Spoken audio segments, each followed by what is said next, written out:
Si le plus important pour les salariés sur un bulletin de paie est le net à payer, pour l'employeur, ce sont les cotisations sociales.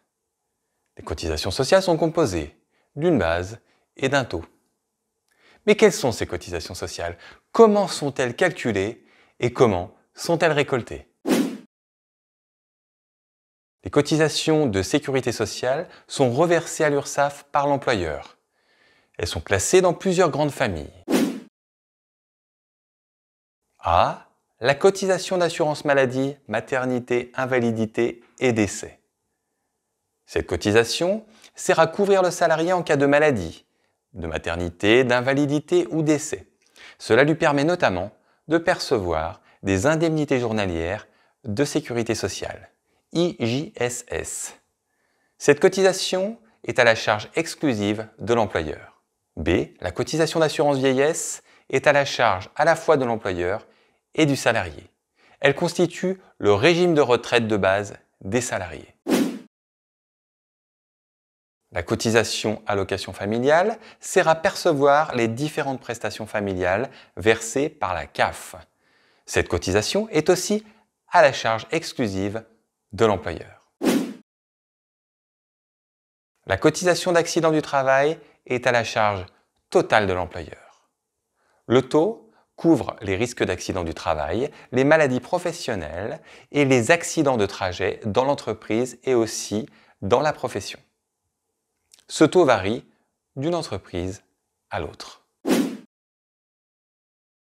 La cotisation au Fonds national d'aide au logement, dite FNAL, est à la charge exclusive de l'employeur.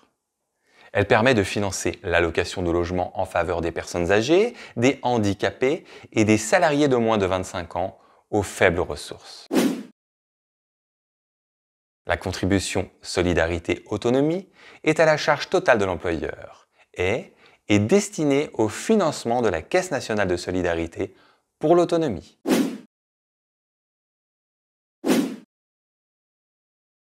Cette cotisation sert à assurer le salarié contre le risque de privation d'emploi. Depuis le 1er octobre 2018, la cotisation assurance chômage est uniquement à la charge de l'employeur.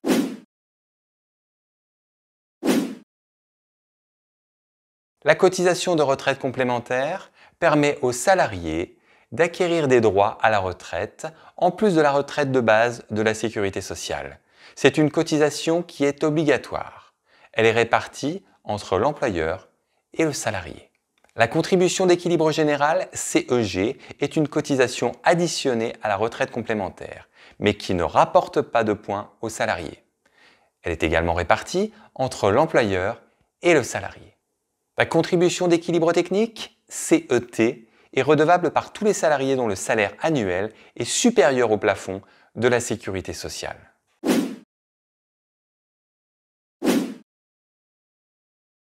Depuis le 1er janvier 2016, la mutuelle est obligatoire pour tous les salariés. La mutuelle doit être prise en charge au minimum à 50% par l'employeur. Elle couvre les soins, le remboursement complémentaire de la CPAM sur les produits pharmaceutiques ou des consultations médicales. Le taux et la répartition dépendra du contrat signé par l'entreprise. Sous condition, des dispenses d'adhésion peuvent être aménagées. La plus courante est lorsque le salarié est déjà couvert avant son embauche par un contrat en cours. Il gardera sa mutuelle jusqu'à la fin de son contrat en cours.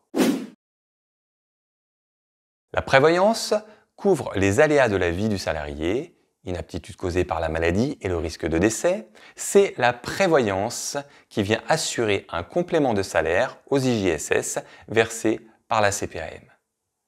Le taux de prévoyance et la répartition dépendra du contrat signé par l'entreprise.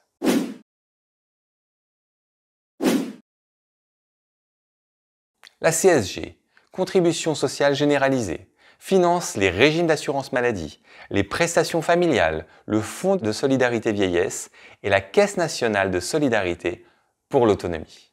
La CRDS, contribution au remboursement de la dette sociale, a été créée pour financer la caisse d'amortissement de la dette sociale. Les personnes assujetties à la CSG et à la CRDS sont les personnes réputées domiciliées en France pour l'application de l'impôt sur le revenu. Les revenus assujettis sont tous les revenus assimilables aux traitements, indemnités, émoluments, salaires, allocations et pensions, avantages en nature, sommes allouées au titre de l'intéressement et de la participation, ainsi que les déductions supplémentaires pour les frais professionnels accordés à certaines professions. De manière générale, tous les revenus de remplacement entrent dans le champ de la CSG, mais certains bénéficient toutefois d'exonération.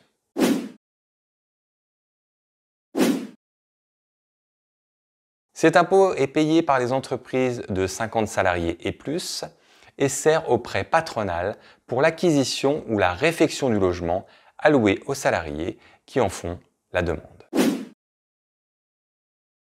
La taxe d'apprentissage est un impôt dû par les entreprises qui a pour objet de participer au financement des dépenses nécessaires au développement des premières formations technologiques et professionnelles. Les entreprises employant un ou plusieurs apprentis sont exonérés de la taxe d'apprentissage. La contribution de la formation professionnelle est une participation de l'employeur au financement des actions de formation continue de son personnel et des demandeurs d'emploi. Le versement mobilité est une contribution due par l'employeur privé ou public qui emploie plus de 10 salariés dans une zone où est instituée cette taxe. Elle finance des transports publics et leurs dépenses d'exploitation. La taxe sur les salaires est une taxe qui ne concerne pas tous les employeurs. Elle est destinée à remplacer la TVA pour ceux qui n'y sont pas soumis. Elle est calculée sur les rémunérations versées au cours de l'année par l'application d'un barème progressif. Le forfait social est une contribution à la charge de l'employeur. Elle est prélevée sur les rémunérations ou gains exonérés de cotisations de sécurité sociale, mais assujettis à la CSG. La cotisation CPF-CDD permet de financer le compte personnel de la formation des salariés en contrat à durée déterminée. La collecte est effectuée mensuellement par l'URSSAF.